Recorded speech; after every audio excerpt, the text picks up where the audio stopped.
ते आपल्याला राग येतो ना. आपल्यामध्ये षडविकार आहेत भाविको. काम, क्रोध, मद, मत्सर, मोह आणि माया, हे 6 षडविकारांनी ग्रस्त असणारं आपलं जे शरीर आहे, ह्याच्यामुळं आपल्याला राग येणं साहजिक आहे, याच्यात काही वाईट नाहीये. पण तो राग कसा असला पाहिजे, माऊली सांगतात बरं का, मी नव्हे. माऊली म्हणतात सागराची लाट माहिती ना आपल्याला, सागराची लाट किंवा सागराचं पाणी घ्या, त्याच्यावर आपण जशी रेष मारतो ना आपल्या बोटाने असं पाण्याला, ते पाण्याचं रेष किती वेळ राहते हो सांगा बरं तुम्ही. झोपलात काय? नाही ना. सागराच्या पाण्यामध्ये मारलेली बोटानी रेष जी आहे ती किती वेळ राहते? 1 सेकंद राहत असेल माझ्या मते. तर ती 1 सेकंद एवढा राग आपल्याला आला पाहिजे, तरच आपण काय करू शकतो, आपल्या जीवनामध्ये असणाऱ्या अडचणी समस्या दूर करून आपल्या जीवनाचा विकास करू शकतो. आपल्या जीवनाला प्रगती पथावर घेऊन जाऊन एक आदर्श व्यक्ती, एक आदर्श शिक्षक, एक आदर्श व्यक्तिमत्व, एक आदर्श गावातला ग्रामस्थ, एक आदर्श माऊलींना अपेक्षित असणारा छावा, माऊलींना अपेक्षित असणारा शिष्य, माऊलींना अपेक्षित असणारा सत्शिष्य आपण बनू शकतो. पण कधी? ज्या वेळेस आपण समर्पण भावनेने, शरणागतीने, की तुम्ही सांगितलं ना त्याच्यावर शंका नाही, अजिबात नाही. त्यांनी सांगितलं ना या वरच्या 4 मजलीहून उतर, उडी मार. आपण कसं पाहिजे, ते कल्याण छाटी म्हटलेलं माहिती ना आपल्याला, सज्जनगडावरून खाली टकमक टोकाला खाली त्यांची गमछा पडल्या होता अंगावरचा. त्यावेळेस काय म्हणतात त्यांचे गुरु कल्याण स्वामींना? कल्याण छाटी, 2च शब्द म्हणतात. तर ते विचार करत नाहीत की माझ्या गुरूंना मला तारतील काय, मी मरेल काय. खालीहून वरून खाली टकमक टोकाला चितड्या उडून जातात, एवढ्या राई एवढे चितड्या उडून जातील, एवढं ते उंच कडा आहे. त्याच्यावरून जरी उडी मारली तर आपल्या केसालाही धक्का लागत नाही का. तर ज्ञानेश्वर माऊली म्हणतात बघा, सद्गुरु सारिखा असता पाठीराखा, इतरांचा लेखा कोण करी. सद्गुरु सारिखा असता पाठीराखा, इतरांचा लेखा कोण करी. सद्गुरु सारिखा असता पाठीराखा, इतरांचा लेखा कोण करी. इतरांचा लेखा कोण करी, इतरांचा लेखा कोण करी. सद्गुरु सारिखा असता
अभंगामध्ये काय सांगतात, त्या कल्याण स्वामींच्या केसांना सुद्धा धक्का लागला नाही का, तर त्यांच्या पाठीमागे असणारी जी शक्ती होती ती कुठली होती हो? सद्गुरूंसारखा असता पाठीराखा, इतरांचा लेखा कोण करी. राजाच्या कांतीला म्हणजे राजाच्या बायकोला, राणीला भीक मागण्याची गरज आहे का? जिच्या पायाखाली अष्ट सिद्धी लोटांगण घेतात, म्हणजेच काय, जी म्हणेल ती, तिच्या मनात जी गोष्ट येईल ते तिला प्राप्त होते. अशा राजाच्या राणीला भीक मागण्याची काय गरज आहे? राजे याची कांता काय भीक मागे, मनाची जोगे सिद्धी पावे. तिला जे काही हवे ना ते एका सेकंदामध्ये तिच्या समोर हजर होणार.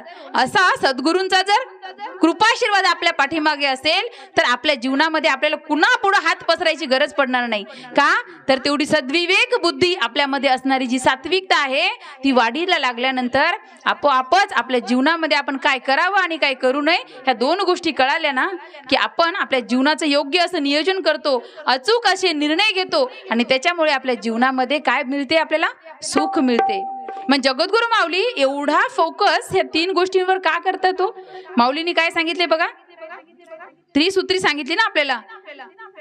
मन आध्यात्मिक ठेवा, डोळे विज्ञानवादी ठेवा आणि बुद्धी वास्तववादी ठेवून ह्या त्रिसूत्रींची सांगड घालून जीवन जगा. बघा, तुम्ही प्रपंच करता करता तुमचा परमार्थ सुद्धा समांतर दिशेमध्ये तुम्ही जर केलात तर दोन्ही गोष्टी तुम्हाला शक्य होतील. म्हणजे प्रपंचही नीटनेटका होईल, तो फाटका तुटका चाललेला आहे कसा बसा तरी, आणि परमार्थ सुद्धा उच्च कोटीचा होईल भाविक हो. त्यानंतर माऊली काय म्हणतात की 10 मिनिटं वेळ काढून भक्ती करा, स्वप्नात सुद्धा कुणाचं वाईट चिंतू नका, तुम्ही जगा दुसऱ्याला जगवा. म्हणजे काय, किती मोठी शिकवण आहे, पण आपल्याला कळणार आहे का हो? हे नाहीच कळणार. वरवरचं वाटणार, सोपं आहे की हो 10 मिनिटं भक्ती करणं, पण ती करण्यासाठी रोज आपल्या मनामध्ये सद्गुरूंबद्दल प्रेम पाहिजे, श्रद्धा पाहिजे, विश्वास पाहिजे, भाव पाहिजे, सेवावृत्ती पाहिजे, आचरण पाहिजे, तरच ती गोष्ट आपण करू शकतो. नाहीतर आपलं हे जे 84 लक्ष योनीचा जो फेरा आहे ना, तो फेरा कधीच चुकणार नाही. कितीतरी जन्माच्या पुण्याईमुळे आपल्याला मनुष्य जन्म मिळालेला आहे, पण ह्या जन्मामध्ये जर चांगली तरतूद केली नाही तर काय होणार आहे माहितीये? पुनरुपी जनन, पुनरुपी मरण, पुनरुपी जननी जठरे शयन. म्हणजेच पुन्हा कुत्र्याचा जन्म, पुन्हा मांजराचा जन्म, पुन्हा गाढवाचा जन्म, पुन्हा घोड्याचा जन्म, पुन्हा गायीचा जन्म, अशा अनेक आपल्याला जे योन्या आहेत ना, जे प्राणी मात्र आहेत, त्या सगळ्यांच्या गोष्टीचा उपभोग घेऊन दुःख भोगून आपल्याला कितीतरी पुण्यानंतर मनुष्य जन्म मिळेल. स्वर्गामध्ये असणारा जो देव आहे ना, ते देव इंद्र सुद्धा, त्या इंद्राचं राज्य जे आहे ना त्याच्या सोबत असणारे सगळे अग्निदेवता असतील, सर्वच त्या सगळ्यांना मनुष्य जन्मात येऊनच मुक्ती मिळते. एवढं श्रेष्ठ योनी आपली ही मनुष्य जन्माची योनी आहे. हा नरदेह आहे भाविक हो, परंतु आपल्याला कळलेला नाहीये. का तर आपल्याला कुठं वेळच मिळालेला नाही ह्या संसारामध्ये येऊन हे विचार करण्यासाठी. तुमच्या किंवा आमच्या मनाला आपण प्रश्न विचारू, एक आपण किती वेळ भगवंताची भक्ती करतो आणि संसाराला किती वेळ देतो? किती वेळ देतो? आपण एक दृष्टांत बघूया आणि आपल्याला काय केलं पाहिजे जीवनामध्ये येऊन ह्या दृष्टांतातून नक्की कळेल. आपल्याला काहीतरी घेऊन जायचंय. ह्या प्रवचनाची जी सेवा आहे ना, तुमच्यासाठी आणि आमच्यासाठी काहीतरी माऊली बोध देणार आहेत. तो बोध घेऊन वागण्याचा प्रयत्न करा, म्हणजे आपल्यामध्ये स्वतःमध्ये बदल करा. तो बदलेल का? बाजूची बदलेल का? कुणी बदलेल का न बदलेल? मी स्वतः बदलणार, हे ठाम दृढ निश्चय करा. म्हणजे तुमच्यामध्ये आणि आमच्यामध्ये काय होणार आहे? तो सकारात्मक बदल होणार आहे. आपण या दृष्टांतातून समजून पुढे जाण्याचा प्रयत्न करूया. मी शॉर्टकट मध्ये सांगेल आता तुम्हाला हा दृष्टांत. तात्पर्य आपल्याला समजून घ्यायचं आहे भाविको. एकदा तुमच्या आमच्यासारखाच एक व्यक्ती, एक युवक या संसारामध्ये एवढ्या अडचणी असतात, एवढा प्रपंच फाटका तुटका कसा तरी चाललेला असतो त्याचा, आणि त्याला वाटते की माझ्या जीवनामध्ये येऊन मी काहीच केलं नाहीये. मला साधी माझी एक बायको आणि माझी 2 लेकरं मला सांभाळणं होत नाहीत. मी एवढा आर्थिक दृष्ट्या कमकुवत आहे, तर मी माझ्या आयुष्यात केलं तरी काय?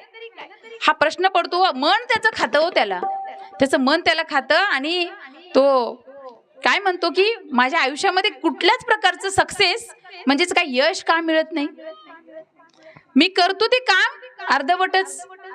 मग असंच आपल्या जीवनाची नौका संपवून टाकावी, नकोच हे किटकिट. एकदा मरण म्हणजे स्वीकारलं ना, कमीत कमी ह्या पृथ्वी तलावून तरी आपली सुटका नक्कीच होणार, हा त्याचा भ्रम होता. वास्तविक पाहता आत्महत्या करणाऱ्यांना कधीच पुढची चांगली सद्गती मिळत नाही, ते तिथंच खिपतत बसतात आणि कितीतरी वर्ष बसतात. म्हणून ह्या आयुष्याला, या सुंदर देह जो मिळेल ना, ह्याला सार्थकी लावावं. मग त्याच्या जीवनाचं काहीतरी बिचाऱ्याचं मागचं पुण्य फळास आलं आणि त्याला त्याच्या जीवनामध्ये सद्गुरू मिळाले. सद्गुरूंनी बोध केला, त्या महात्म्यांनी बोध केला. काय बोध केला? त्यांनी सांगितलं की तू म्हणशील ते मी करेल, परंतु माझं एक गोष्ट तुला ऐकायची असेल ना, तर मात्र प्रामाणिकपणे मी सांगेल तेवढंच कर. मग तो व्यक्ती म्हणतो ठीक आहे, शेवटचा पर्याय म्हणून मी करायला तयार आहे, 7 दिवस मी देतो तुम्हाला. महात्मा म्हणतात ठीक आहे, त्या 7 दिवसात काय कर, मी तुला सांगतो तेवढंच कर. शेतामध्ये त्या पहाडावरती जायचं. त्या पहाडीवर काय आहे, मुंग्या स्वतःचं घर करतात, छोटंसं का होईना घर करतात. त्या मुंग्यांचं घर लक्षात ठेवायचं की मुंग्यांना धक्का लागता कामा नये, फक्त त्यांचं घर तोडायचं आणि निघून यायचं. काय करायचं, घर तोडायचं. त्याचं किती छोटंसं असते हो मुंगी, तिचं घर केवढं असेल बघा, ते तोडायचं काम. आणि त्यातल्या त्यात मुंगी एकही मरता कामा नये. मग सद्गुरूंनी सांगितलं काहीतरी मर्म असेल याच्यात. म्हणून ते काय करतो व्यक्ती, पहिल्या दिवशी जातो, बिचाऱ्या इतक्या छान पद्धतीने एकामागे एक आपलं अन्नधान्य जमा करतात. त्यांच्या बालगोपाळांना खाऊ घालण्यासाठी त्यांचा जीव जेवढा आहे ना, तेवढ्या पद्धतीने ते त्यांच्या चोंचीमध्ये आणून त्या घरामध्ये ते अन्न जमा करून ठेवत असतात. हे सगळं बघतो तो व्यक्ती आणि प्रश्न विचारतो मनाला, अरे देवा, किती मोठा पाप करत आहे मी. स्वतःच्या बायको लेकरांना तर उपाशीच मारलं, त्यांना काय अन्न भेटलं नाही, परंतु ह्या चिमुरड्या जीवाचाही मला घर मोडायची वेळ आली. किती मोठं पाप करतोय मी. स्वतःच मन त्याला खातं. कुठंतरी आपण पण तसे सात्विक असतो ना, एवढे काही वाईट नसतो ना, वाल्या कोळ्यासारखे. 7 रांजणं त्यांनी पाप केलेली भरली होती म्हणे. आपण तुम्ही आम्ही एवढे नक्कीच नाही आहोत. मग तोही व्यक्ती तसाच होता. पहिला दिवस जातो, पण गुरूंचा आदेश असतो ना, गुरूंनी सांगितलं याच्या मागे काहीतरी मर्म आहे, काहीतरी गूढ अर्थ दडलेला आहे आणि तो समजून घेण्यासाठी आपल्याला ते करणं गरजेचं आहे. पहिला दिवस, दुसरा दिवस, तिसरा दिवस मन अगदी खात राहतं त्याला. पहिल्या दिवशी मोडून येतो तर दुसऱ्या दिवशी पाहतो, परत जातो तिथेच जिथं घर मोडलं होतं त्या मुंग्या तेवढ्याच प्रेरणेने, तेवढ्याच शक्तीने, तेवढ्याच ताकदीने पुन्हा आपलं घर तयार करतात. बरं, त्याच ठिकाणी ते जागा सुद्धा सोडून जात नाहीत बाजूला. ते बिचारा म्हणतो किती मी पापी असेल, एवढ्या छोट्या छोट्या चिमुरड्यांचं जीव घेण्याची, म्हणजे त्यांच्या लहान मुलांना मला उपासमार करण्याची वेळ आली. काय गुरुंनी माझ्या सांगितलं असं. म्हणून पण काय करणार ना, सांगितलेला आदेश होता. परत ते त्या जड अंतकरणाने त्यांचं घर मोडतो भाविक. आणि घर मोडल्यानंतर त्याच्या मनाला इतका खेद होतो की खरंच मी जीवन कशाला जगतोय, माझ्या हातून चांगलं तर काही झालं नाही आयुष्यामध्ये, पण पाप मात्र होते, वाईट मात्र होते. पुन्हा 3रा दिवस येतो भाविक. 3ऱ्याही दिवशी तेच सेम प्रोसिजर.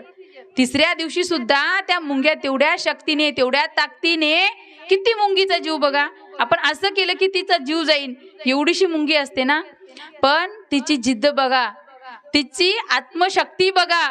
ती काय करते, 3ऱ्याही दिवशी तेवढ्याच उत्सुकतेने, तेवढ्याच शक्तीने आपलं स्वतःचं घर बनवते. आणि परत मग 3ऱ्या दिवशी मात्र हा व्यक्ती जो गेलेला असतो ना, तो म्हणतो काही पण झालं ना, आजचा शेवट दिवस, आता उद्या काय मी ह्यांचं घर मोडणार नाही. म्हणून त्याच्या बाजूला असं एक बोट अंतर ठेवून त्यांनी स्वतःचे घर बनवतात. ही शक्ती जी आहे ना, ती शक्ती त्यांची बघतो तो कोण, हा युवक. आणि 4थ्या दिवशी गुरुरायांच्या जवळ जातो, त्यांच्या मठामध्ये, त्यांच्या निवासस्थानामध्ये, आणि चरणावर लोटांगण घेतो आणि म्हणतो मला माफ करा, माझ्यानं काही हे वाईट कृत्य करणं होणार नाही. तरी गुरुदेव म्हणतात तुझे दिवस 7 होते ना, 4थ्या दिवशी आलास बेटा, तुझे अजून 3 दिवस राहिलेले आहेत, तुला ते काम करावं लागेल, त्याच्यानंतर तुझी हितून माझ्या जागून सुटका आहे. ठीक आहे म्हणतो तो. गुरु आज्ञा शिरसावंदी मानतो. गुरु वाक्य मंत्रमूलम, अशा उक्तीनं तो जगतो आणि चौथ्याही दिवशी जातो. पण ह्या चौथ्या दिवशी तो काय करतो बिचारा, जाऊ दे घर मोडलं तर मोडलं, मी काय करन त्यांना मदत करन. माझ्या घरचं असणारं थोडंसं पीठ घेऊन जातो आणि त्या घरामध्ये टाकावं. असं बघतो की ते बिचारे आहेत का गेल्या निघून कुठं माहिती नाही, कारण 3 दिवस झालं तर ते घर बनवतच होत्या. मग विचार करून असं जातो, त्या पाडावरती चढतो आणि बघतो तर काय, चौथ्या पण दिवशी ते तेवढ्याच जोमाने त्या जे मुंग्या आहेत ना छोट्याशा, त्या आपलं स्वतःचं घर बनवतात भाविक हो. त्याला काय बोध होतो बघा, किती छोटासा जीव. आपण मुंगी म्हणजे तिचं काय अस्तित्व मानतो का? तसंच आपलं स्वतःच सुद्धा काय अस्तित्व नाहीये. कुणासमोर? त्या परब्रह्मासमोर. मुंगीचा जसा जीव आहे ना, तेवढा तुमचा आमचा जीव आहे. देवा पुढं माणूस पाला पाचोळार, देवा पुढं माणूस पाला पाचोळार. म्हणा अरे अरे मानसा तू वेडा का खुळा रे, अरे अरे मानसा तू वेडा का खुळा रे, देवा पुढं माणूस पाला पाचुळा रे, देवा पुढं माणूस पाला पाचुळा रे.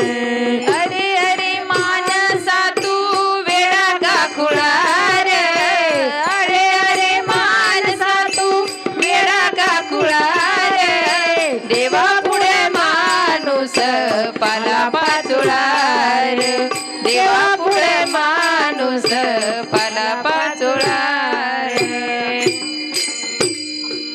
अरे अरे माणसा तू वेडा की खुळा रे, देवा पुढे माणूस पाला पाचोळा रे.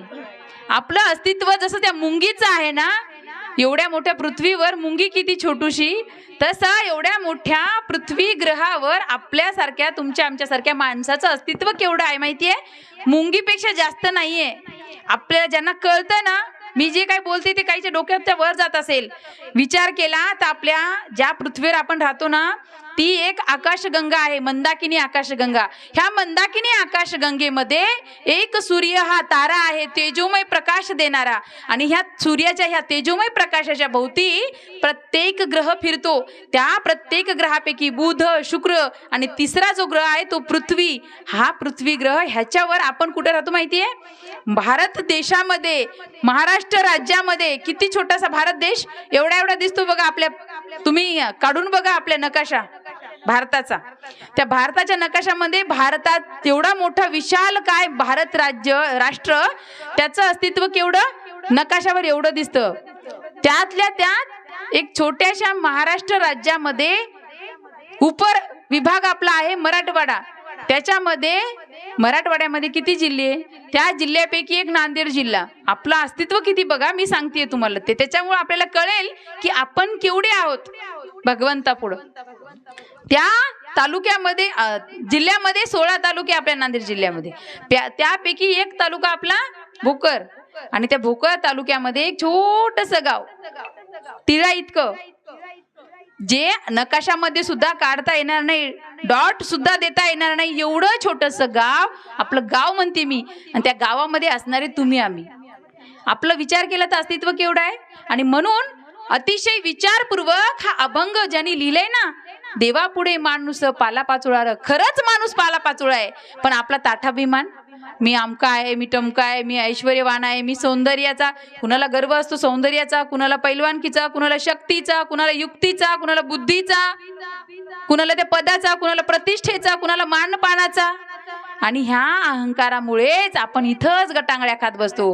भगवंत येतात, निघून जातात. जगद्गुरु तुकोबारायांचं माहितीये ना आपल्याला, जशी ती आवली, ती त्यांची दुसरी बायको संसारात इतकी गुरपटलेली होती ना, साक्षात आपला नवरा किती मोठा श्रेष्ठ भक्त आहे विठ्ठलाचा माहिती नव्हतं. जेव्हा शेवटची वेळ येते ते म्हणते, अगं आवली आता तरी चल माझ्यासोबत, बघ भगवंतानी मला विमान पाठवलंय वैकुंठावरून घेऊन जाण्यासाठी. आता तरी डोळे उघड, या प्रपंचातून सोडून, प्रपंच सोडून दे, कुणीच कुणाचं नाहीये, इथेच सर्व राहणार आहे, मान पान पद प्रतिष्ठा. विचार करा, आपला देह जो आहे ना, हा देह सुद्धा इथंच राहणार आहे. उष्ण आहे. कोणाचा उष्ण आहे?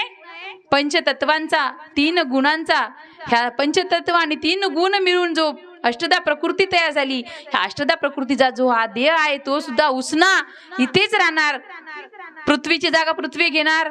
आपल्या शरीराला अग्नी संस्कार होतात ना, अग्नी दिल्यानंतर कोण कुठं जातं, शरीर कुठं जातं? जड तत्व इथं राहतं, ते म्हणजे पृथ्वी. आकाशामध्ये दूर जातो, ते म्हणजे वायू. आपल्या शरीरात जठरामध्ये जठराग्नी आहे की नाही? भूक लागते का नाही प्रत्येकाला? HCl नावाचं जे हायड्रोक्लोरिक ऍसिड असते, हायली टॉक्सिक, ते ऍसिड आपल्या पोटामध्ये आहे. एक थेंब पडला ना हातावर त्या ऍसिडचा, पूर्ण जळून जातं. पण पोटात कसं असेल सांगा? का? प्रमाणात सर्व काही आहे. त्या भगवंतानं इतकं सुंदर देह दिलाय आपल्याला, आपण न अनमोल आहे. पण विचार करून आपण पाहिला तर त्याची आपल्याला किंमत कळते. जशी कोरोनामध्ये कळाली की तुम्हाला, आम्हाला ऑक्सिजनची किंमत कळाली ना? कोण कुणाचं आहे कळलं का नाही? मुलाला जर, युवक जे असेल किंवा तारुण्यामध्ये असणारा जो मुलगा असेल, त्याला जर कोविड झाला, पॉझिटिव्ह आला, तर शेवटचा श्वास तो दवाखान्यातच. आई वडील जन्म दिलेले असून सुद्धा त्याला पाहता सुद्धा आलं नाही ह्या डोळ्यांनी. ही आपल्या जीवनाची खरी गोष्ट आहे, ही सत्य आहे. आणि ह्या सत्यापासूनच आपण दूर चाललोय. म्हणून आपल्याला जागे करण्यासाठी संतांची, सद्गुरूंची नितांत जीवनामध्ये आवश्यकता आहे भाविक. आणि ह्यासाठीच आपण दृष्टांत बघत होतो की तो व्यक्ती काय करतो, गुरु वाक्य मंत्र मूलम, तिथेही शंका घ्यायची नाही. गुरुनी सांगितलंय ना, 4थ्या दिवशी जातो, पीठ घेऊन जातो, तरी सुद्धा तिची मुरडी काय करते, आपल्या 4थ्या दिवशी सुद्धा आपलं घर थोडंसं बाजूलाच का होईना ती बनवते. पण हा बघतो तर काय, रोज इथं बनवत होती, आज दिसत नाही ती मुंग्या, कुठं गेल्या माहिती नाही.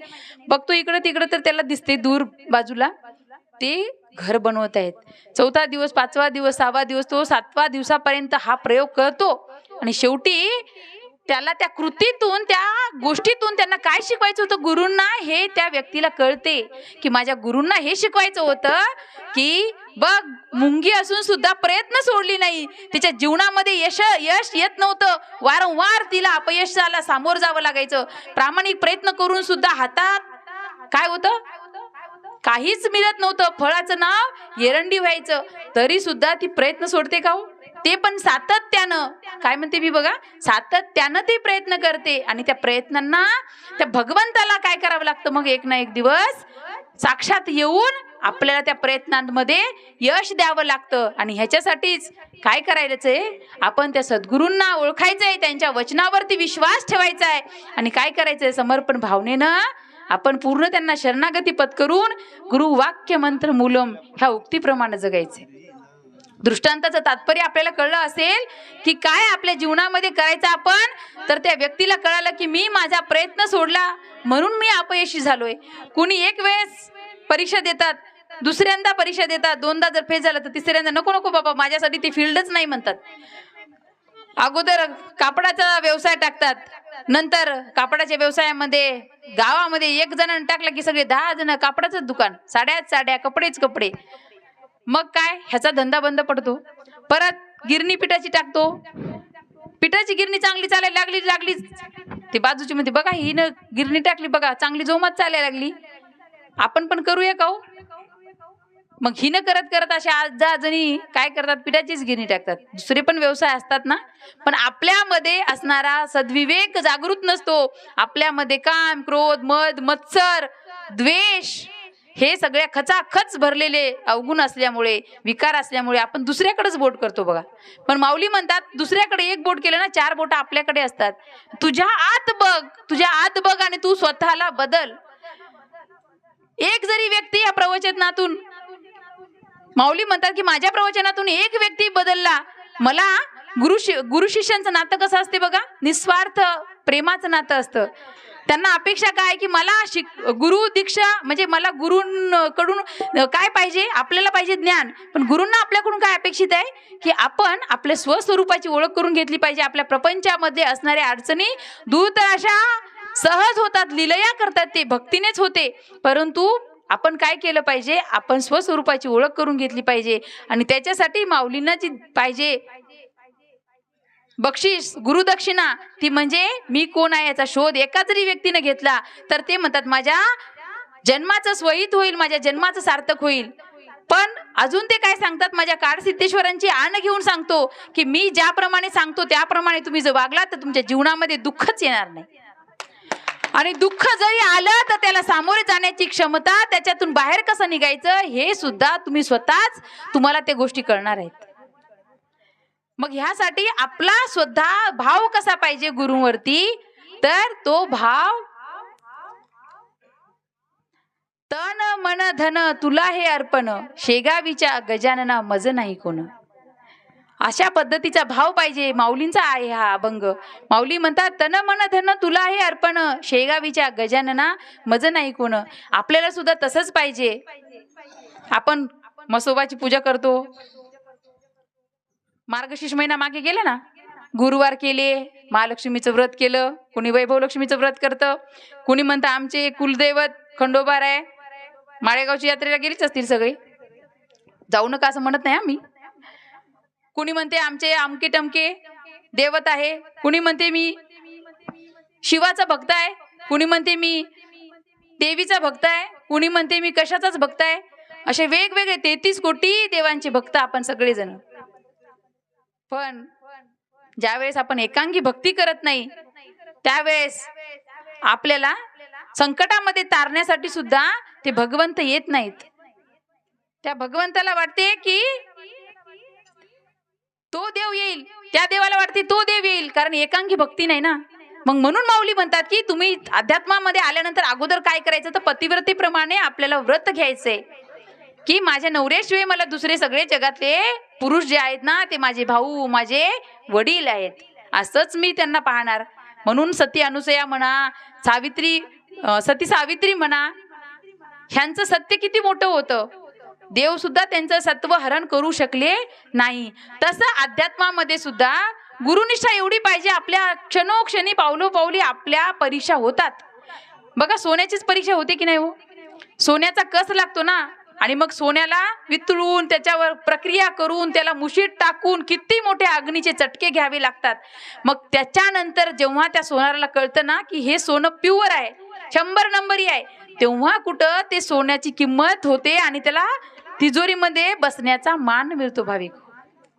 म्हणून आपण या ठिकाणी काय करायचं आहे, आपला घोंगडा अडकलेला आहे ना ते काढण्यासाठी काय सांगितले माऊलींनी, कुठलीही समस्या असू द्या, फक्त आत्मज्ञान देणं अवघड आहे, बाकी सगळं माझ्यासाठी सोपं आहे असं माऊली म्हणतात. आत्मज्ञानच फक्त अवघड आहे, मी कोण आहे याची ओळख करून घेणं अवघड आहे. आणि म्हणून हे जे संसारातले तुमच्या आमच्या अडचणी आहे ना, कुणाचं लग्न जमत नाही मुलीचं, कुणाचं व्यसन सुटत नाही, कुणाच्या घरी भाऊ दारू पितो, कुणाला फार त्रास होतो, कुणाला व्यवसायामध्ये यश नसते, कुणाला धंद्यामध्ये बरकत येत नाही, कुणाला नोकरी नसते, कुणाला एवढा दुर्धर आजार झालेला असतो, कितीतरी वैद्यवाणी सर्व करून हातबल होतात घरची लोक, तरी सुद्धा काय होते, फरक पडत नाही. अशा अनेक लोकांच्या व्याध्या, समस्या, अडचणी लाखो लोकांच्या माऊलींनी सोडल्या आहेत. कशाच्या जोरावर माहितीये, माऊली म्हणतात तुम्ही मला भक्ती द्या, मी तुम्हाला स्थैर्य देईन. मग नुसतं प्रवचन ऐकून, कीर्तन ऐकून, सप्ते लावून स्वतःच जर बदल होत नसेल तर त्या फळाचं नाव जसं एरंडी ना, तसं आपल्या जीवनाला पण अर्थ शून्य आहे. आपल्यालाही प्रवचन म्हणजे आपल्यालाही ह्या करते वेळेस ह्या संप्रदायामध्येच नाही तर कुठल्याही जगातल्या भक्तीच्या मार्गामध्ये जाताना संकट येणार जीवनामध्ये. जीवन हा प्रवास आहे आणि या प्रवासामध्ये चढ उतार येणार, परंतु आपली निष्ठा एवढी पक्की पाहिजे. कुणासारखी, संत ज्ञानेश्वर माऊलींसारखी, संत एकनाथ महाराजांसारखी.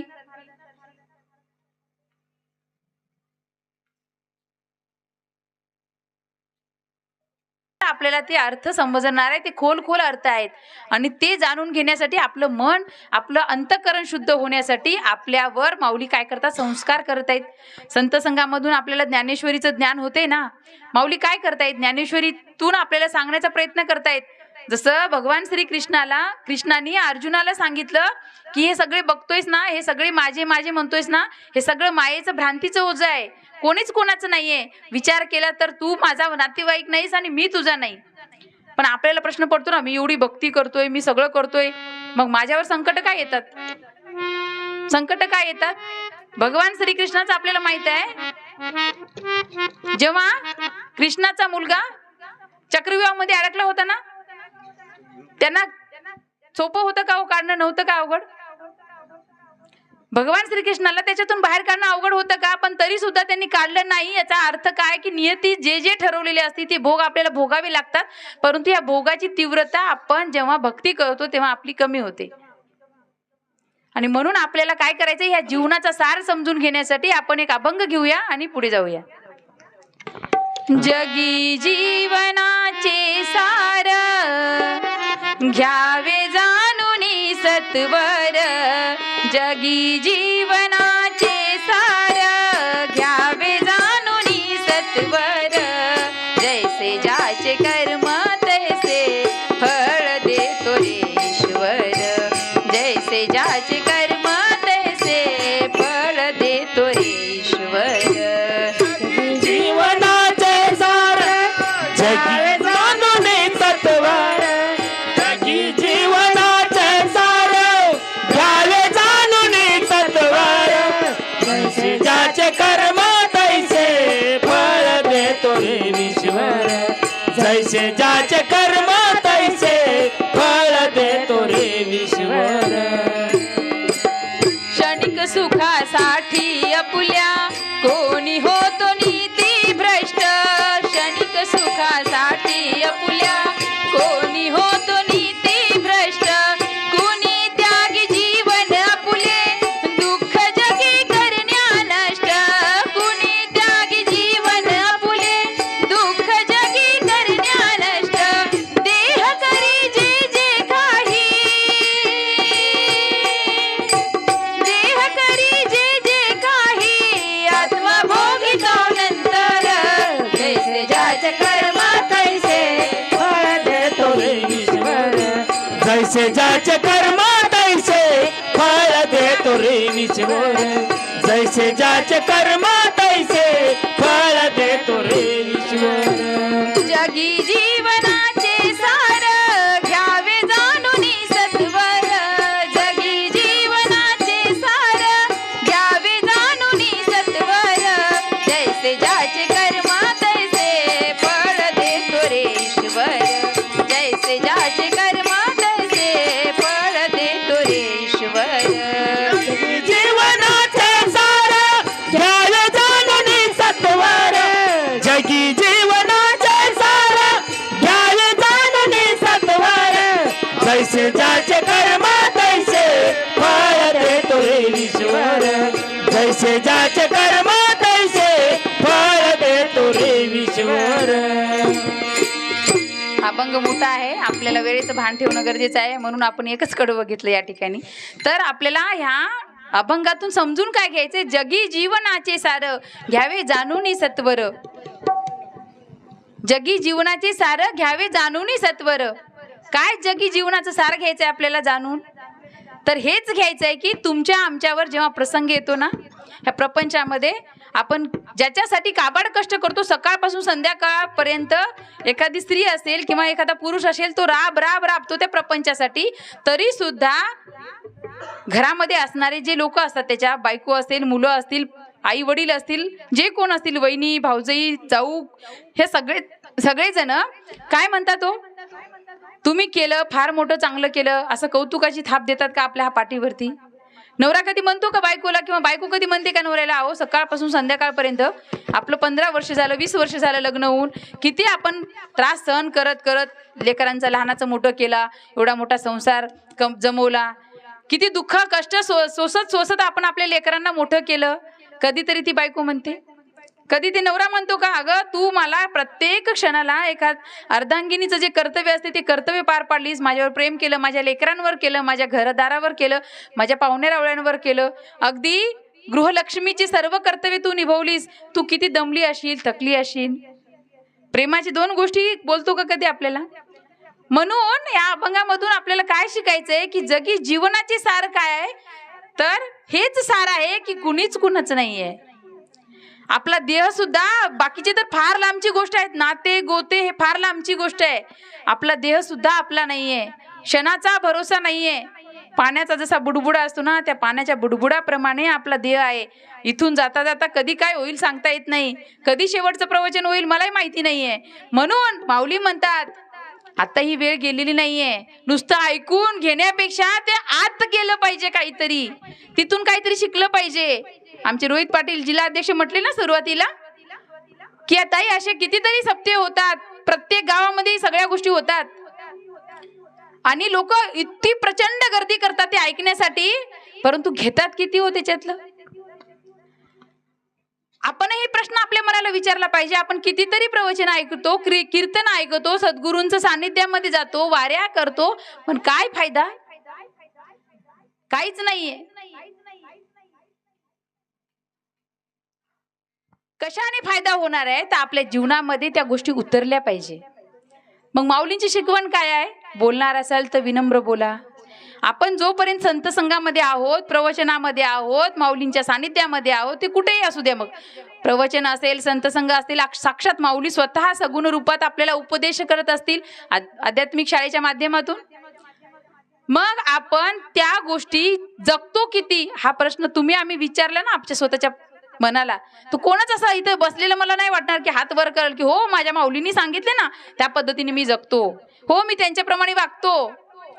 मग आपल्याला ही प्रवचन लावण्याची गरजच पडली नसती ना. एका प्रवचनामध्ये सुद्धा माणूस घडतो. ह्याचं जिवंत उदाहरण अनेक लोक आहेत या ठिकाणी बसलेले. आता ज्यांचा सन्मान झाला ते सन्मान मूर्ती, ते सगळ्यांनी त्यांना अनुभव आला ना, त्यांच्या जीवनामध्ये दुःख होतं तुमच्या आमच्यासारखं, त्यांचाही फाटका तुटका संसार होता. आम्ही जे मगाशी जे मी नाव घेतलं ना, आमचे भानुदास पाटील जाधव, आपल्या भोकर तालुक्याचे तालुका अध्यक्ष, ते पण स्वतः व्यसन करायचे. व्यसन म्हणजे काय, ते काय वाईट गोष्ट होती म्हणून माहिती ना त्यांना, मनाला माहिती नव्हती का ते आपण करतोय ते वाईट करतो. दुसऱ्यांचं उदाहरण देण्यापेक्षा आपल्या जवळच्याच माणसाचं उदाहरण देते मी. पण त्यांना समजलं कधी सद्गुरू त्यांच्या जीवनात आले ना, त्यावेळेस कळालं की मी करतोय ना बाबा, वारसा काय दे तुम्ही माझ्या लेकरांना, बाप बेवडा होता लेकरं बेवडेच होणार. अशा अनेक गावामध्ये लोक भेटतील, सप्ते लावतात, सर्व काही करतात. ते महाराज येतात, चांगलेच प्रवचन कीर्तन करतात बिचारे, सगळेजण चांगलं सांगतात की देवाचं नाव घ्या, वेळ भेटेल तेव्हा घ्या. बरं, या कलियुगामध्ये भगवंतांनी तुम्हाला संधी दिलेली आहे, 10 मिनिटं कधीही काढा. काम करत करत पण मुखात नाम घेता येते. पण आपल्याला छंद कशाचा? आपल्याला छंद मात्र बाकीच्या गोष्टीचा, उचापत्या करण्याचा, काम बाकीचे करण्याचा, संसारामध्ये अडकण्याचा. ते भोंग्यासारखी आपली अवस्था आहे. म्हणून भोंग्याला जसं मरण कळते, परंतु मोह जात नाही ना ते फुलाचा रस घेण्याचा. सायंकाळी ते फुल बंद होणार, आपण मरणार माहिती असतं त्याला, पण मोह कशाचा? ते रसा फुलामध्ये असणारा जो रस आहे, जो मकरंद आहे, तो घेण्याचा तो मोह. त्या मोहामुळं, त्या मायेमुळं, त्या क्रोधामुळं, ह्या षडविकारांमुळे आपण अडकून बसलो ह्या प्रपंचामध्ये.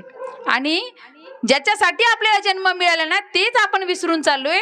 म्हणजेच काय, आपण सद्गुरूंना दुसरं स्थान देतो. आपल्या जीवनामध्ये प्राथमिकता आपण कशाला देतो? आपल्या संसाराला देतो, आपल्या प्रपंचाला देतो, आणि आपल्या बाकीच्या गोष्टींना सेवेला दुय्यम स्थान देतो. म्हणून माऊली म्हणतात की आज गरज आहे काळाची. तुमच्या जीवनाचं जर नंदनवन व्हायचं असेल तर मी तुम्हाला उदाहरण देते. आमचे प्रवचनकारांना घडवणारे जे शिक्षक होते, माननीय स्वर्गवासी मोहन पोतरे सर, त्यांच्या जीवनामध्ये त्यांनी काय केलं माहितीये? जेव्हा प्रवचनकार सुरूही नव्हता वर्ग म्हणजे नानीजला, त्यावेळेस पासून ते मुंबईचे राहणारे, त्यांनी अगदी मनापासून माऊलींची सेवा केली.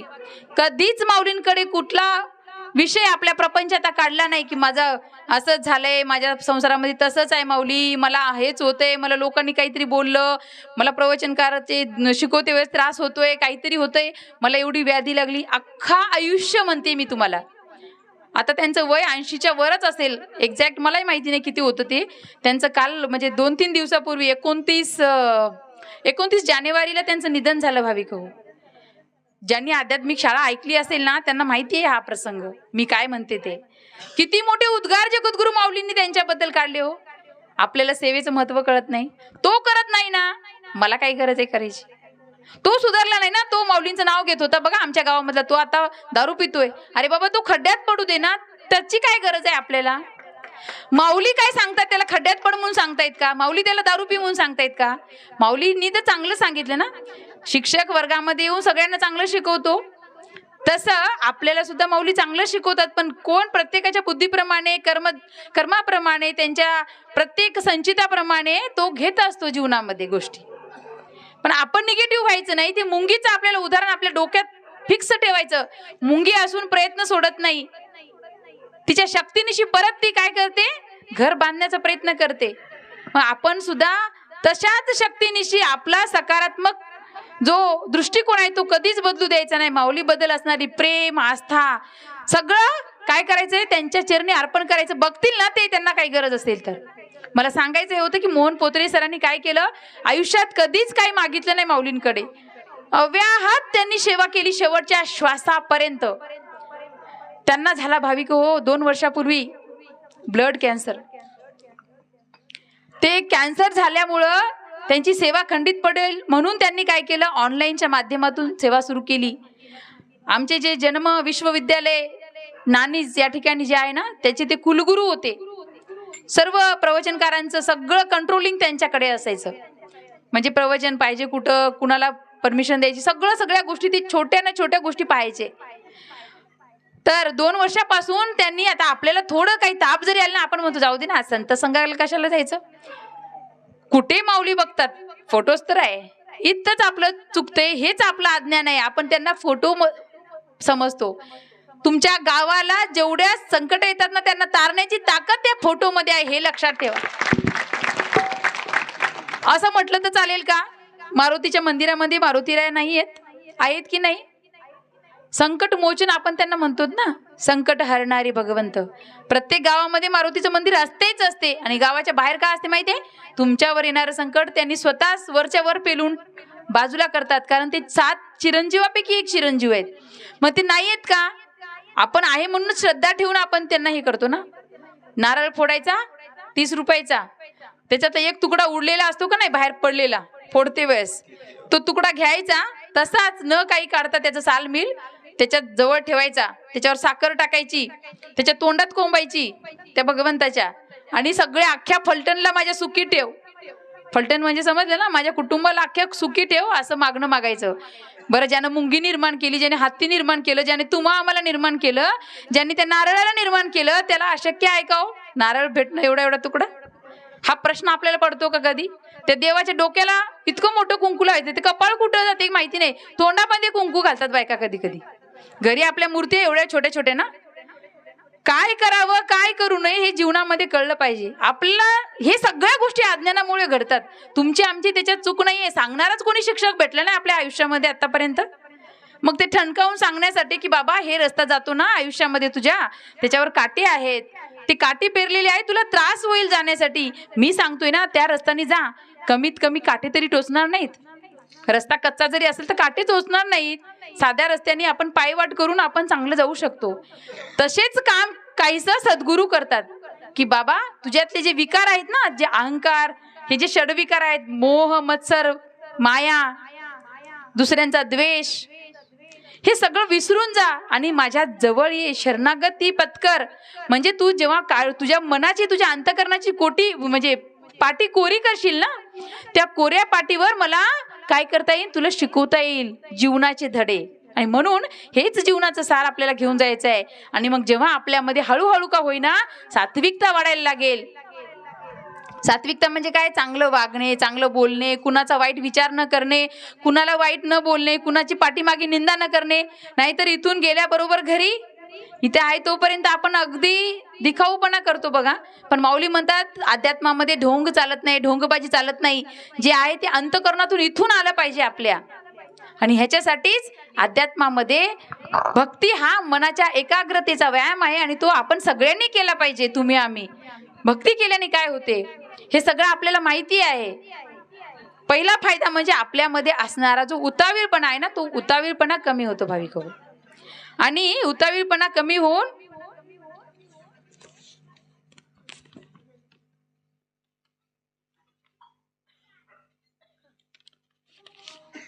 रक्तदानाचं शिबिर आपल्या जगद्गुरू माऊलींच्या आदेशाप्रमाणे 10 फेब्रुवारी ते 25 फेब्रुवारी, आज 2 तारीख आहे ना, 10 तारखेपासून प्रत्येक तालुक्यातला एक वेगळं टार्गेट दिलेलं आहे की एवढे लोकांनी रक्तदान केलं पाहिजे. तेच त्यांनी मेसेजमध्ये सांगितले की रक्तदानाविषयी बोला. आता आपण सद्गुरूंच्या कडे येतो ना, आपण एवढे उदाहरणं बघितले, दृष्टांत बघितले, त्याच्यातून समजलं काय आपल्याला की गुरु सांगतात त्याच्या मागे फार मोठा मर्म दडलेला असतो, गूढ रहस्य दडलेलं असते, पण आपल्याला ते कळत नाही. हाच काहीचा प्रयोग आता माऊलींनी केलाय, तो म्हणजे रक्तदान शिबिर घेण्याचा आदेश माऊलींकडनं आलेला आहे. परमपूज्य जगद्गुरू माऊली आणि परमपूज्य दादाश्री आपल्याला ह्याबद्दल मार्गदर्शन केले की ह्या निमित्ताने आपण काय करायचे, ब्लड बँकेमध्ये असणारं जे ब्लड आहे ते कमी झालेलं आहे, म्हणून शासनाने त्यांना सांगितलं की तुम्ही आम्हाला रक्त पुरवठा करायचा आहे. आपण रक्तदान केल्याने काय होते तर अध्यात्मामध्ये दानाला अनन्यसाधारण महत्व आहे. हस्तस्य भूषणम दानम, परोपकारार्थ इद शरीरम, ईश चिंतनार्थ इदम मनम, विवेकार्थ इदम बुद्धी, ब्रह्मज्ञानार्थ जीवनम. म्हणजे काय, परोपकार करण्यासाठी हे जीवन आहे. ईश चिंतन म्हणजे ईश म्हणजे कोण, भगवंताचं चिंतन करण्यासाठी आपलं मन आहे. विवेकार्थ इदम बुद्धी, विवेकाने जगण्यासाठी, संयमाने जगण्यासाठी, शांततेने जगण्यासाठी आपल्याला बुद्धी आहे. ब्रह्मज्ञानार्थ जीवनम, मी कोण आहे ह्याचा शोध घेण्यासाठी आपल्याला हा नरदेह मिळालेला आहे. आणि म्हणून आपल्याला गुरूंनी सांगितले ना, आपल्याला सगुण देही गुरु मिळाले आणि गुरूंनी सांगितले आपल्याला की दान कर. मग ते कधी अन्नदान असेल, पैशाचं दान असेल, देहदान असेल, नेत्रदान असेल, वेगवेगळ्या प्रकारचे दानाचे प्रकार आहेत. पण आता आपल्याला आदेश आलाय की रक्तदान. हे रक्तदान केल्याने काय होते, आपल्याला पाहिजे त्या जाती आपण डोळ्याने बघतो ना, हे अमक्या जाती ते टमक्या जाती, तर अशा जाती अध्यात्मामध्ये फक्त 2च आहेत, एक तर स्त्री जात आणि दुसरी पुरुष जात. पुरुषांमध्ये सर्वसामान्य जो निरोगी आहे त्याच्यामध्ये 5.5 लिटर रक्त त्याच्या शरीरामध्ये असते आणि स्त्रियांच्या 5 लिटर कमीत कमी असते. पण आपल्या भारत देशाची शोकांतिका आपल्या स्त्रियांमध्ये रक्ताची कमी आहे. हिमोग्लोबिन कमी असल्यामुळे म्हणजे सगळ्या स्त्रियांचं नाहीये, ज्यांचं डाएट चांगलं आहे, ज्यांचं जेवण वगैरे व्यवस्थित आहे, जे प्रोटीन्सयुक्त आहार खातात, ब्लड वाढण्यासाठी जे आहार खातात, रक्त वाढण्यासाठी काय आहे, मग बीट असतील, गुळ शेंगदाणे असतील, त्यांच्या आहारामध्ये जे आहेत ना त्यांचं नॉर्मल आहे. पण ज्यांचं नाहीये त्यांचं रक्त घेतलंच जात नाही. दिल्याने काय होते, दिल्याने आपल्या शरीरालाच फायदे होतात. तुम्ही डॉक्टरांना हवं तर विचारू शकता. रक्तदान केल्याने आपलं जुनं रक्त जाते आणि नवीन रक्त 2 दिवसाच्या आत म्हणजे 48 तासामध्ये आपल्याला शरीरामध्ये नवीन रक्त तयार होते. माऊली म्हणतात बघा, विज्ञानाने केली क्रांती परंतु अध्यात्माशिवाय नाही मनशांती. विज्ञानाने क्रांती खूप केली, मंगळ ग्रहावर अगदी जाऊन बसलेला आहे मनुष्य आता, परंतु आज सुद्धा आपल्या शरीरामध्ये असणारं जे रक्त आहे, मानवी रक्त, अजून सुद्धा विज्ञानाला तयार किंवा निर्माण करता येत नाही. आणि ह्यासाठी रक्तदान कशासाठी करायचे, मगाशी सांगितलं ना, आपला जन्म 3 गोष्टीसाठी आहे. संसार नीटनेटका करण्यासाठी आहे आणि समाज ऋणातून उतराई व्हायची आहे. समाज ऋण कोणता आहे की आपण समाजाला आपल्या परीने जे होईल ते देण्यासाठी आहे. मग आपल्याला काय करायचंय, रक्तदान. ज्या आपले भाऊ असतील, जवळचे कोणी नातलग असतील, मित्र असतील, ह्या सगळ्यांना कॉन्टॅक्ट करून आमचं असं माऊलींचं शिबिर आहे, तुम्ही दान करता का, मग त्यांचं नाव, मोबाईल नंबर सगळं आपल्याकडे घेऊन, आपल्या संत संघाचे अध्यक्ष आहेत त्यांना आपण ते नाव नोंदणी करायची आहे, जेणेकरून आपल्या तालुक्याला आलेलं जे टार्गेट आहे ना ते टार्गेट पूर्ण होईल. आणि रक्तदान केल्याने तुम्हाला मगाशी सांगितलं ना, चक्कर येत नाही, काहीच होत नाही, पण तो व्यक्ती नॉर्मल पाहिजे. आणि आपण देतो म्हटलं तरी सुद्धा ते डॉक्टरांची आलेली जी टीम असते ना ती आपलं ब्लड घेत नाही, अगोदर चेक करते सर्व, BP, शुगर, जे काही बिमारी आहेत, प्रेग्नेंट बायका किंवा स्तनदा माता ज्या आहेत ना, बाळाला दूध पाजणाऱ्या, त्यांचं रक्त घेतलं जात नाही. त्यांच्यामध्ये आधीच कॅल्शियमची कमतरता वगैरे असते, म्हणून डोक्यातलं आपल्या काढून टाकायचं. आपण नाव नोंदणी जरी केली तर आपलं रक्त घेतीलच ह्याची शाश्वती नाही. पण पुरुष मंडळीमध्ये हिमोग्लोबिन चांगलं असते, कारण त्यांचं डाएट चांगलं असते. आपण त्यांना आता पण काही ग्रामीण भागामध्ये, शहरामध्ये तर मी पाहिलं नाही असं की नवरा जेवल्याशिवाय बायका जेवत नाहीत. मग ते उरलं असेल तर खायचं, नाही तर मग काहीतरीच आपलं खाऊन बाजूला व्हायचं. रक्त राहणार आहे का तिच्या अंगात? उलट तिला शरीराला तिच्याही तेवढीच गरज असते, त्यांच्याही तेवढीच गरज असते. आणि म्हणून भारतामध्ये समान नागरी कायदा अंमलात आणणं गरजेचं आहे. आपल्यामध्ये असणारा जो पेट्रिओटिक माइंडसेट आहे ना, तो मानसिकता, पुरुष प्रधान संस्कृतीची जी मानसिकता आहे ना, ती बदलेल. आणि ह्याच्यासाठी माऊलींनी सांगितलं, माऊलींनी दूरदृष्टिकोन ठेवून महिला सेना निर्माण केली, जेणेकरून महिलांचं एकत्रीकरण होईल, एकसंघपणा होईल. मग ते कवळेताई असतील किंवा आमच्या मुरगर काकू असतील, कोणी पण असेल, महिला इथे उभं टाकणारी प्रवचनकार असेल, कुणी पण असेल, ते काय करतात तर आपल्यामध्ये असणारा अज्ञान दूर करण्याचं काम करतात. आणि हे विश्व कल्याणाचं काम आहे. म्हणून या ठिकाणी दानाचं महत्त्व आपण जाणून घेतलं पाहिजे. त्याचबरोबर माऊलीने आपल्याला अजून एक सांगितलेलं आहे की आपण एक स्त्री म्हणून कुठेच कमी नाहीये. खरं तर मी म्हणेल, आता एवढ्या प्रवचनामध्ये कुठेही जातो ना, स्त्रियांचीच संख्या प्रत्येक संत संघामध्ये जास्त असते. स्त्रीमध्ये असणारं जे शक्ती आहे, सहनशीलता आहे, शालीनता आहे, नम्रता आहे, विनम्रता आहे, तिच्यामध्ये असणारे जे अनंत चांगल्या गोष्टी आहेत ना, दैवी गुण आहेत. खरंच त्या भगवंतानी फारच वेगळी एक कृपा केली आपल्या तुमच्या आमच्या सारख्या स्त्रियांवरती. आणि आपल्याला एक शक्तीचं रूप मानलं जातं भारतामध्ये, स्त्रीला पूजलं जातं. म्हणून आपल्यामध्ये कुठंच आपण कमी नाही. म्हणून एवढंच म्हणते मी, शेवटी आपल्या मुलींच्या शिक्षणाचं सुद्धा आपण शिक्षण जास्त करणं गरजेचं आहे. आपण आज बघतो समाजामध्ये 90% लोक काय करतात, कसलं ना कसलं व्यसन करतात. मग आपण भक्ती नाही केली, आपल्यामध्ये मनाचा कंट्रोल नसेल, संयम वाढला नाही आपल्यामध्ये, तर आपण काय करतो, उतावीळपणाने निर्णय घेतो. आणि निर्णय घेतल्यामुळे आपल्या जीवनामध्ये असणारे जे समस्या छोट्याशा असतात ना, ते मोठ्या होतात. विचार न करता निर्णय घेतो. एखाद्या बेवड्या मुलाला लग्न करून त्या मुलीला बांधून टाकतो कसं तरी. आपल्याला वाटते आपल्या डोक्यावरचं ओझं खांद्यावर आलंय, परंतु त्या मुलीचं जीवनाचं वाटोळं होते बघा. आणि ह्याच्यासाठी मी खरं तुम्हाला हात जोडून कळकळीची विनंती करते, ज्यांना मुली आहेत त्यांनी कमीत कमी ग्रॅज्युएट त्या मुली झाल्या पाहिजे. पोस्ट ग्रॅज्युएट झाल्यात तर अजून बेटर. आणि त्याच्यानंतर त्यांच्या स्वतःच्या पायावरती उभं टाकतील, जेणेकरून तुमच्याकडे त्यांना रडत परत येण्याची गरज नाही की माझा नवरा मला 6 महिन्यामध्येच त्रास सुरू केला, दारू पितोय, अमकं करतो व्यसन, टमकं व्यसन करतोय.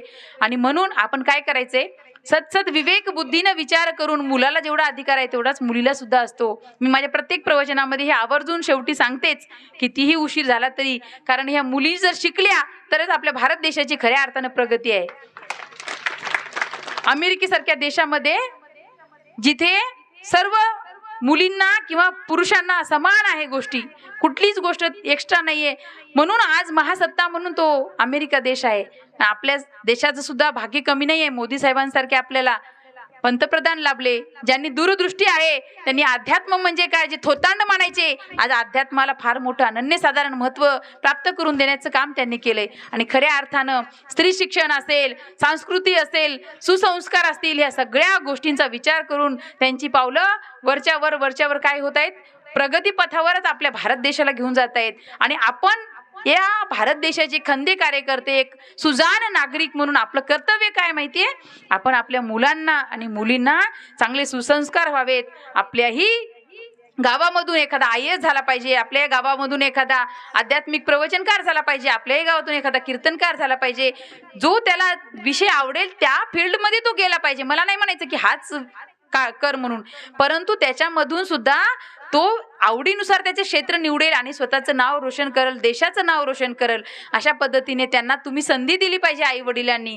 आणि म्हणून मुलींचा संसार उद्ध्वस्त करणारे आपणच आहोत आणि तिच्या जीवनामध्ये तिचं सोनं करणारे हे आपण आई वडीलच असतो.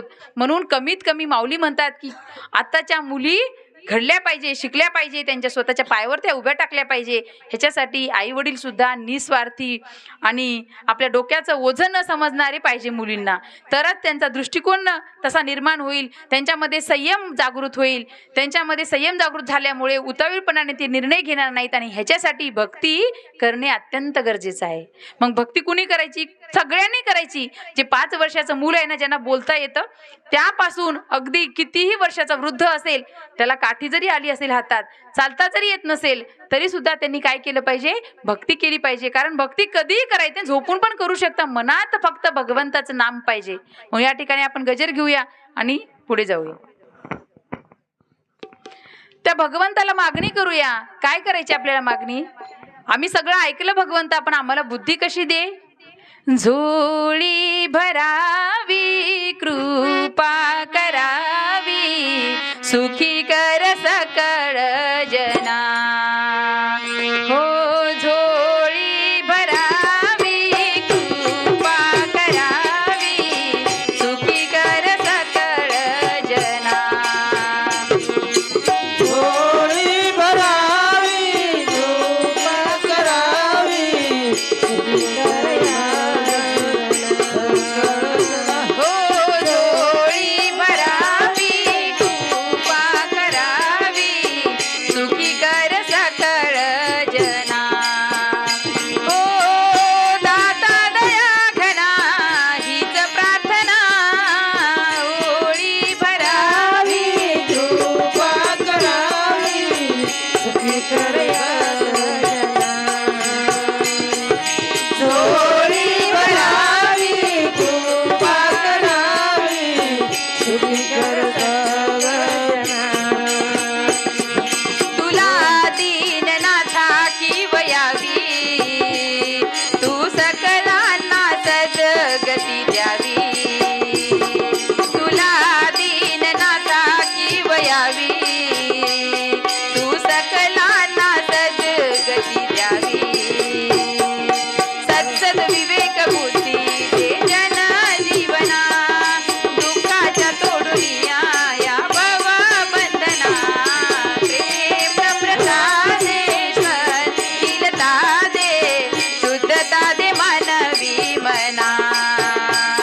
ओ झोळी भरावी, कृपा करावी, सुखी कर सकळ जना. झोळी भरावी, कृपा करावी, सुखी कर सकळ जना. अभंग पूर्ण घेतला असता, वेळेचं भान ठेवायचं आहे आपल्याला. माझ्या जीवनामध्ये घडलेला एक प्रसंग तुम्हाला 2 मिनिटात सांगते आणि माझ्या इथं शेवटी माऊलींच्या चरणी पुष्प अर्पण करून आपण आपल्या प्रवचन रूपी सेवेला विराम देणार आहोत. या ठिकाणी मी मगाशी म्हटलं ना की जिल्हाध्यक्ष रोहित पाटील असतील, कवळेताई असतील, आमचे भानुदास पाटील असतील, सगळ्यांचे इथं बसलेले जे आमचे प्रवचनकार मुनकर सर आहेत तरी